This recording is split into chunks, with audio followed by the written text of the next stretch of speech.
तो जी बच्चे, अब से हमारे साइंस के क्वेश्चंस की शुरुआत हो चुकी है। तो देखिएगा, अब हम बहुत ही अच्छे तरीके से, जैसे हमने जीके करे हैं वैसे ही अब हम साइंस करेंगे। तो सभी बच्चों से दोबारा गुजारिश करती हूँ कि सभी के सभी बच्चे, जिन जिन बच्चों ने अभी तक क्लास को लाइक नहीं कर रखा है, जल्दी से जाइएगा और क्लास को लाइक करिएगा। और उसके साथ में जो जो बच्चे हमसे नए जुड़ते जा रहे हैं, चैनल को ज़रूर सब्सक्राइब करिएगा। जिन जिन बच्चों ने अभी तक चैनल को सब्सक्राइब नहीं कर रखा है, जल्दी से चैनल को सब्सक्राइब करिएगा, ताकि हमारी ये जो वीडियोस है वो और ज़्यादा बच्चों तक पहुंच सके। और उसके साथ में एक हमारा ये जो एक बेस बनता है कि वीडियोस का, कि ये इतने बच्चों तक पहुंचना चाहिए, वो मैं चाहती हूँ कि ज़्यादा से ज़्यादा बच्चों तक पहुँचे, ताकि ये जो हम नॉलेज शेयर कर रहे हैं कि आपस में जिस तरीके से पढ़ाई करते हैं, वो मैं चाहती हूँ कि काफ़ी सारे बच्चों तक पहुँचना चाहिए, ताकि उन बच्चों को भी ये फ़ायदा मिल सके। ठीक है जी बच्चे, तो इसीलिए सभी बच्चों से दोबारा गुजारिश है कि अगर क्लास को शेयर कर सकते हैं तो क्लास को शेयर भी करिए, और उसके साथ में बस लाइक का तो आप कर ही सकते हैं कि क्लास को लाइक कर दीजिएगा। और बच्चे, जिन जिन बच्चों ने अभी तक चैनल को सब्सक्राइब नहीं कर रखा है, जल्दी से सब्सक्राइब भी करिएगा। ठीक है जी बच्चे, तो चलिए शुरू करते हैं आज के पहले क्वेश्चन की ओर। साइंस का क्वेश्चन है। पहला क्वेश्चन है, if a body is thrown vertically upward then what will increase among the following. यदि किसी पिंड को ऊर्ध्वाधर ऊपर की ओर फेंका जाए तो निम्नलिखित में से क्या बढ़ेगा? गतिज ऊर्जा बढ़ेगी, स्थगित ऊर्जा बढ़ेगी, या फिर दोनों बढ़ेंगे, या फिर इनमें से कोई नहीं बढ़ेगी। जी बच्चे, जब किसी पिंड को, कोई भी आपके पास पिंड है, मान लो बॉल है, उस बॉल को उछाल रही हूँ मैं, ऊपर फेंक रही हूँ, तो आपकी क्या बढ़ेगी? ऊपर जाते वक्त उसकी क्या बढ़ती है? काइनेटिक एनर्जी बढ़ती है, पोटेंशियल एनर्जी बढ़ती है, दोनों बढ़ती है, या फिर एक भी नहीं? जी, तो बिल्कुल सही आंसर है पोटेंशियल, यानी कि स्थगित ऊर्जा बढ़ेगी। स्थगित ऊर्जा क्यों बढ़ेगी? क्योंकि जब काइनेटिक एनर्जी कैसे इंक्रीज होती है? जब वो बॉल ऊपर से नीचे की ओर आती है, ठीक है, तब क्या होता है? तब काइनेटिक एनर्जी निकलती है, काइनेटिक एनर्जी इंक्रीज होती है। लेकिन जब बॉल ऊपर से, सॉरी नीचे से जब ऊपर की ओर फेंकी जाती है, तो उसका क्या होता है? उसकी गति बढ़ती नहीं है, उसकी गति कम होती है। कम कैसे होती है? क्योंकि आप सभी को पता है कि बच्चे, नीचे आना आसान होता है, नीचे आने में हमारी स्पीड इंक्रीज होती है।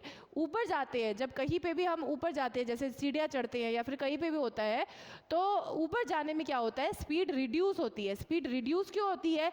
क्योंकि उसके अंदर पोटेंशियल एनर्जी इंक्रीज होती है। ठीक है, पोटेंशियल एनर्जी धीरे धीरे करके इंक्रीज हो जाती है। और जैसे ही एक मूवमेंट, ठीक है, जैसे मैं बना के दिखाती हूँ, जैसे हमारे पास बॉल यहाँ पे थी, ठीक है, वो स्थिर थी, हमारे हाथ में थी, उसके अंदर कुछ नहीं था। जैसे ही वो बॉल मैंने ऊपर फेंकी, तो फेंकते फेंकते इसके अंदर पोटेंशियल एनर्जी जो थी वो बढ़ रही थी। उसकी पोटेंशियल एनर्जी यहाँ पे आके मैक्सिमम हो गई। ठीक है, मैक्सिमम कहाँ पे हुई? पोटेंशियल एनर्जी यहाँ पे। ठीक है, यहाँ पे आके इसकी पोटेंशियल एनर्जी मैक्सिमम होगी। और फिर जैसे जैसे नीचे आ रही है, तो नीचे आते वक्त इसकी काइनेटिक एनर्जी इंक्रीज होती जाती है। और जस्ट यहाँ पे मान लो ये सरफेस है, तो सरफेस के बस इसके इतने करीब पे आके इसका क्या होएगा? जो पोटेंशियल एनर्जी है, सॉरी काइनेटिक एनर्जी है, वो क्या हो जाएगी बच्चे? काइनेटिक एनर्जी मैक्सिमम हो जाएगी। तो क्वेश्चन ये भी आते हैं कि कौन सी जगह पे इसकी पोटेंशियल एनर्जी मैक्सिमम होती है और कौन सी जगह पे इसकी काइनेटिक एनर्जी मैक्सिमम होती है। तो पोटेंशियल एनर्जी मैक्सिमम कब होगी? जब एकदम ये टॉप पर पहुंच जाएगा, मतलब एकदम फेंकने पे कहीं तो यहाँ पे आके रुकता है ना, तो जहाँ पे भी आके रुकेगा वहाँ पे इसकी स्थगित ऊर्जा या फिर पोटेंशियल एनर्जी मैक्सिमम होगी। लेकिन जैसे ही वो नीचे आना शुरू हो गया, तो उसकी क्या होगी? काइनेटिक एनर्जी इंक्रीज होने लगी, और जस्ट सरफेस के बस थोड़ा सा हल्का सा दूरी पे क्या होगी? इसकी काइनेटिक एनर्जी मैक्सिमम होगी। ठीक है जी बच्चे, चलो वेरी गुड वेरी गुड। चलो अगले क्वेश्चन की ओर बढ़ते हैं। अगला क्वेश्चन क्या है? द क्वालिटी और tone of A musical sound produced by a string instrument depend upon. किसी तार वाले वाद्य यंत्र द्वारा उत्पन्न संगीतमय ध्वनि की गुणवत्ता या स्वर, मतलब जो आपके जब भी कोई तार वाला जो इंस्ट्रूमेंट है, जैसे वायलिन हो गया या फिर हमारा कई सारे होते हैं, जैसे हो गए सितार हो गया, ठीक है, तो ऐसे जो तार वाले जो इंस्ट्रूमेंट होते हैं, तो तार बजाने से उसमें जो ध्वनि निकलती है, जो स्वर निकलते हैं, ठीक है, वो किस पर निर्भर करता है? कंपन की आवृत्ति पर, मतलब फ्रीक्वेंसी पर, वाद्य यंत्र के तारों की लंबाई पर, मतलब लंबाई के ऊपर, कंपन की आयाम के ऊपर, या फिर तरंग रूप के ऊपर, तरंग दैर्घ्य के ऊपर? जी बच्चे, किसके ऊपर डिपेंड करता है? ए आवर्ती के ऊपर, श्योर हो? आवर्ती के ऊपर, फ्रीक्वेंसी के ऊपर डिपेंड करेगा? जी ए नहीं, ए गलत है एक्चुअली बच्चे। वो वेव फॉर्म यानी कि तरंग दैर्घ्य के ऊपर, ठीक है? वेव किस प्रकार की आ रही है उसके ऊपर डिपेंड करता है, ठीक है? वेव के ऊपर डिपेंड करता है, फ्रीक्वेंसी के ऊपर डिपेंड नहीं करता, ठीक है? उसकी जो क्वालिटी होती है या टोन जिसे हम बोलते हैं, ट्यून जो होती है ना, तो वो ट्यून किसके ऊपर डिपेंड करती है? वो वेव के ऊपर डिपेंड करती है, फ्रीक्वेंसी के ऊपर नहीं, ठीक है? अगला question, electric press work on the principle of? जी, इलेक्ट्रिक प्रेस निम्नलिखित सिद्धांतों पर काम करती है। किस सिद्धांत पे काम करती है? Heating effect of current, current का ताप प्रभाव, म्यूचुअल इंडक्शन, पारस्परिक प्रेरण, या फिर बच्चे इलेक्ट्रोमैग्नेटिक इंडक्शन, इलेक्ट्रोमैग्नेटिक प्रेरण, या फिर ऑल ऑफ दीज, सभी के सभी? विपिन भोजपुरी नहीं आती हमें। गोला क्या है? वैष्णव पंडित। कई नाम तो वो इतने नए नए मिलते हैं ना सुनने को। जी सही है। प्रशांत,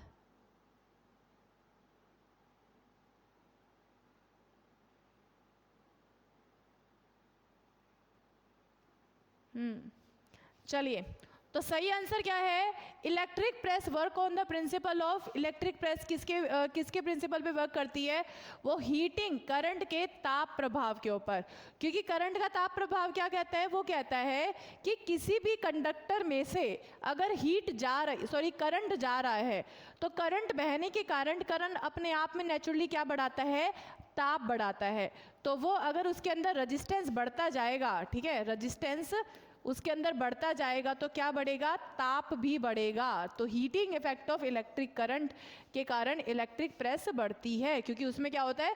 रेजिस्टेंस बहुत ज़्यादा होता है। और रेजिस्टेंस कौन सी वाली हम इस्तेमाल करते हैं? तो तारे हम इस्तेमाल करते हैं निक्रोम की वायर की, ठीक है, निक्रोम की वायर की। क्योंकि निक्रोम की वायर कैसी होती है? उनका हाई मेल्टिंग पॉइंट भी होता है, यानी कि उनका गलनांक क्या होता है? ज़्यादा होता है, और हाई जी बच्चे रेजिस्टेंस भी बहुत ज़्यादा होता है, यानी कि प्रतिरोध भी बहुत ज़्यादा होता है। और निक्रोम की जो वायर होती है, ठीक है, निक्रोम, तो निक्रोम की वायर के अंदर या तो आपको मिलेगा बच्चे निकल, और साथ में आपको मिलेगा क्रोमियम, ठीक है? निक्रोम की वायर के अंदर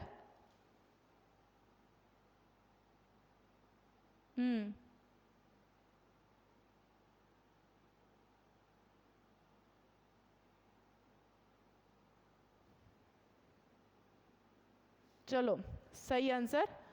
तो निक्रोम की वायर होती है जिसमें आपको निकल मिलता है और क्रोमियम मिलता है, ठीक है? तो वो होती है heating effect of electric current के ऊपर, ठीक है? चलो अगला question, the main constituent of skeleton is? कंकाल का मुख्य घटक क्या होता है? फॉस्फोरस होता है, आयरन होता है, कैल्शियम होता है, या हीमोग्लोबिन होता है? कंकाल में क्या होता है? मुख्य घटक आपको क्या मिलेगा?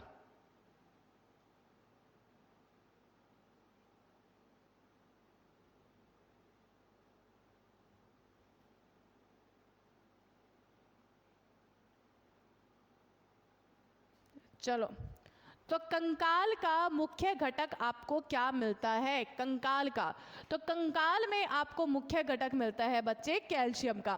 कैल्शियम से हमें क्या याद आना चाहिए? कैल्शियम से हमें याद आना चाहिए विटामिन, जी बच्चे विटामिन डी याद आना चाहिए, क्योंकि विटामिन डी के अंदर क्या होता है?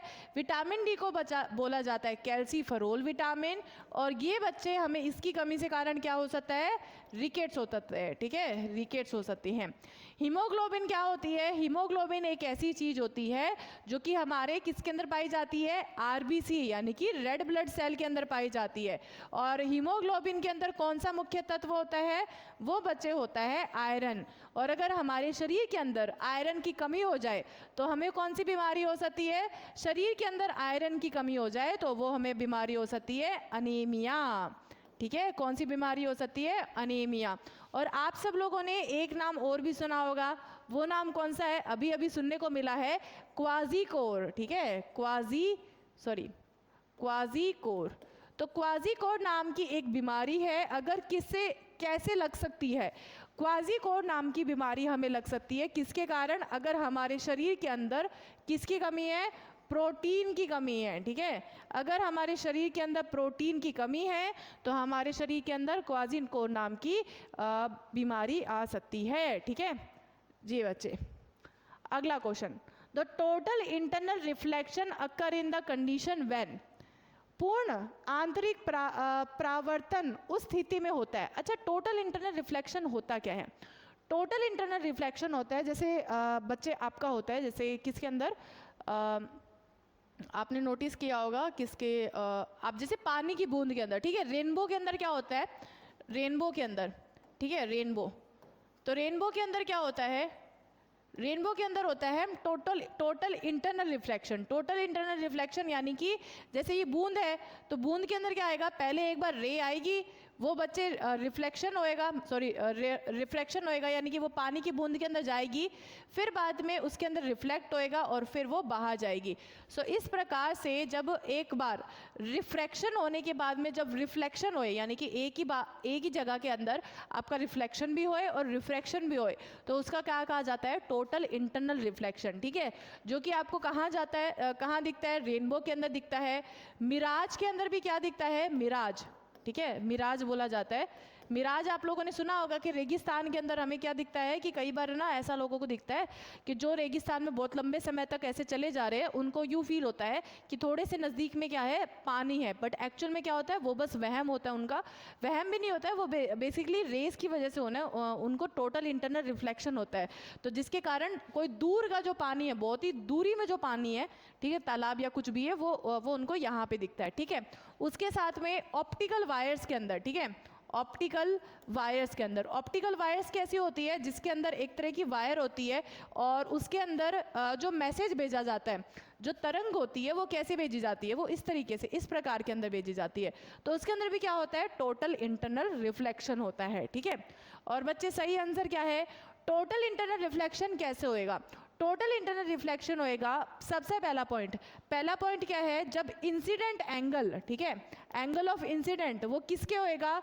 वो क्रिटिकल एंगल से ज़्यादा होएगा, क्रिटिकल एंगल से ज़्यादा। ठीक है, ये नोट कर लो। ठीक है, अगर इंसिडेंट एंगल ऑफ इंसिडेंस जो है वो क्रिटिकल एंगल से ज़्यादा है तो क्या होएगा? हमारा टोटल इंटरनल रिफ्लेक्शन होएगा। और दूसरा क्या?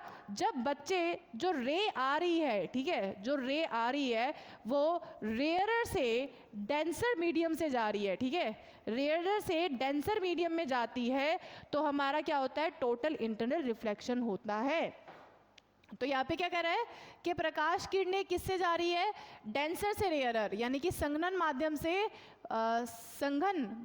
से वायु में, नहीं, संघन से नहीं बच्चे, रेयरर से डेंसर। ठीक है, रेयर से डेंसर वाले में जा रही है। ठीक है, अच्छा, इंसिडेंट रे, हाँ, आपतन कोण क्रांति कोण से क्रांति कोण से अधिक होती है। हाँ, ये सही है। ठीक है, इंसिडेंट एंगल जो होता है वो क्रांति कोण से बड़ा होएगा। ठीक है,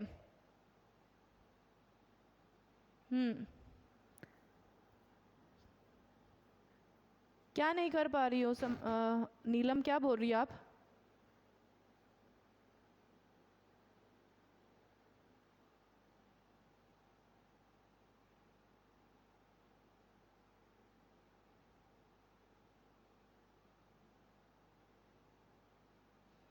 जी, जिस बॉय अमन करो मैम, आपका नाम? मेरा नाम भावना है बच्चे। ठीक है, भावना है। चलो अगले क्वेश्चन की ओर बढ़ते हैं। अगला क्वेश्चन क्या है? 3 equal resistances when combined in series are equivalent to 90 ohm, their equivalent resistance when they're combined are parallel. देखो क्या है, हमारे पास 3 प्रतिरोध है। ठीक है, 3 प्रतिरोध है। अब इन तीनों प्रतिरोधों को क्या किया? सीरीज के अंदर, ठीक है, जोड़ दिया। इन तीनों प्रतिरोधों को क्या किया? सीरीज के अंदर जोड़ दिया। और सीरीज के अंदर जैसे जोड़ने पर, जैसे हमारे प्रतिरोध क्या है? R1 है, R2 है और R3 है। ठीक है, इन तीनों प्रतिरोधों को सीरीज के अंदर जोड़ दिया और सीरीज के अंदर जोड़ने पर क्या आया, R1, R2 और R3। ये तीनों सेम है, ठीक है, इन तीनों की वैल्यू क्या है, सेम है। और इन तीनों को जोड़ने के बाद में टोटल हमारा क्या वैल्यू आई, टोटल वैल्यू आई आपकी 90 ओम। क्या वैल्यू आई आपकी 90 ओम। तो बच्चे क्या बोल रखा है आपको, R1 प्लस में जब सीरीज में जोड़ते हैं तो हमारा टोटल रेजिस्टेंस क्या होता है, सभी रेजिस्टेंस सभी प्रतिरोध का समूह हो जाता है, इकट्ठा हो जाता है। तो R1 प्लस में R2 प्लस में R3 क्या वैल्यू आ जाएगी, 90, ठीक है, क्या वैल्यू आ गई 90। अगर R1 R2 R3 इक्वल है तो क्या मैं इनको सिर्फ एक सिंपल 3R के नाम से बोल सकती हूँ, करेक्ट, कि एक रेजिस्टेंस का मुझे पता चल जाएगा। तो 3R की वैल्यू है 90, तो 1R की वैल्यू क्या आ गई, 1R की वैल्यू आ गई 30 ओम। यानी कि तीनों रजिस्टर्स का बच्चे तीनों रजिस्टर्स कितनी वैल्यू है, 30 ओम की है। तो आपको क्या बता रखा है कि इन तीनों को इक्विवेलेंट पैरेलल में जोड़ रखा है, ठीक है। अब बताना है आपको कि समतुल्य प्रतिरोध की क्या वैल्यू आएगी। तो समतुल्य में क्या होता है, समतुल्य में आपको इनका रेसिप्रोकल लेना होता है। जैसे 1/30 प्लस में 1/30 प्लस में 1/30 क्या वैल्यू आ गई, क्या बच्चे ऑल ओवर 30 और 1 प्लस में 1 प्लस में 1, तो क्या वैल्यू आ गई 3/30 और 3/30 मतलब 3/30 और 3/30 को बच्चे वैल्यू आ जाएगी 1/10 और 1/10 का बच्चे 1 रेसिप्रोकल करोगे तो वैल्यू आएगी 10, ठीक है। तो सही आंसर क्या आया कि पैरेलल के अंदर जो वैल्यू आती है वो आएगी 10, ठीक है। क्या सभी को समझ में आ गया जी, अंजलि वेरी गुड।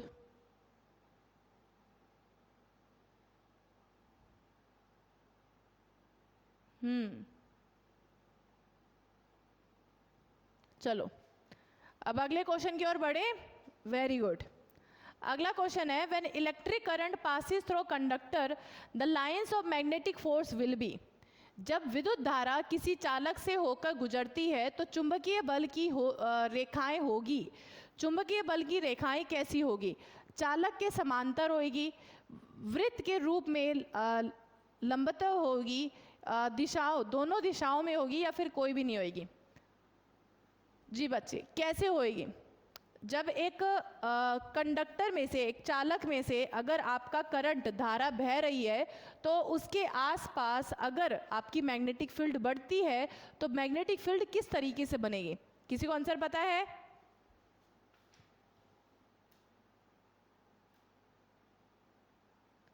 हर्षित,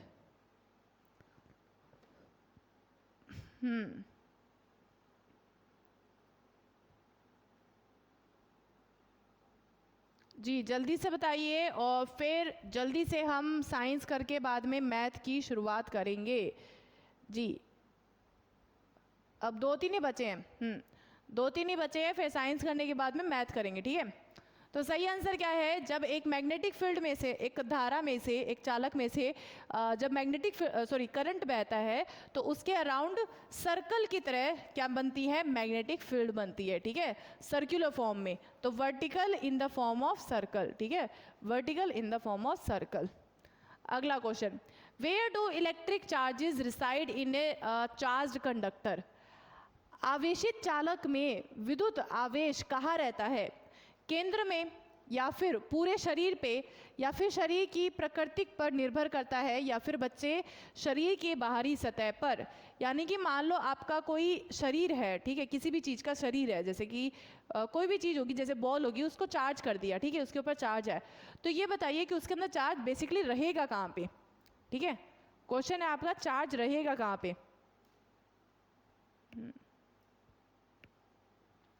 जी तो बेसिकली चार्ज कहाँ रहता है, अगर आपके पास कोई भी बॉल है और मान लो वो बॉल खाली है और उसको ऊपर मैं चार्ज दे रही हूँ तो चार्ज रहेगा इसकी सतह के ऊपर, ठीक है, चार्ज रहेगा इसकी सतह के ऊपर, क्योंकि कोई भी गोल पिंड होता है, गोल पिंड हो गया या फिर पूरा कोई भी कवर्ड जो सरफेस होता है उसके सरफेस पे होता है, उसके अंदर कोई भी चार्ज नहीं मिलता। तो सही आंसर क्या होगा, शरीर की बाहरी सतह के ऊपर, ठीक है। अगला question, in which sequence the resistance should be connected to get maximum equivalent resistance। अधिकतम समतुल्य प्रतिरोध प्राप्त करने के लिए प्रतिरोध का किस क्रम में जोड़ना जरूरी है? समानांतर, पैरेलल के अंदर, श्रृंखला यानी कि सीरीज के अंदर, समानांतर और श्रृंखला या फिर बच्चे इनमें से कोई नहीं। तो मैक्सिमम अगर आपको रेजिस्टेंस, जैसे पिछली बार में हमने देखा कि मैक्सिमम अगर रेजिस्टेंस चाहिए तो हमें क्या करना पड़ेगा? सीरीज के अंदर जोड़ना पड़ेगा। किसमें? सीरीज के अंदर। और रेजिस्टेंस अगर आपको मिनिमम चाहिए तो किसके अंदर जोड़ना पड़ेगा? पैरेलल के अंदर यानी कि समानांतर के अंदर। ठीक है जी बच्चे, चलो तो ये साइंस का आखिरी क्वेश्चन है, जल्दी से आंसर बताइए। क्वेश्चन आपका, what is the name of the device that convert AC current को जो डीसी के अंदर बदलता है उसे क्या कहते हैं? कई बार करवा रखा है मैंने और बहुत सारे बच्चों को आता भी होगा। ऐसा कौन सा इंस्ट्रूमेंट है जो कि क्या करता है? एसी करंट को डीसी में बदलता है जी। एसी करंट को डीसी में कौन सा बदलता है? एसी करंट को डीसी में बदलने का काम करता है रेक्टिफायर। ठीक है, रेक्टिफायर। चलो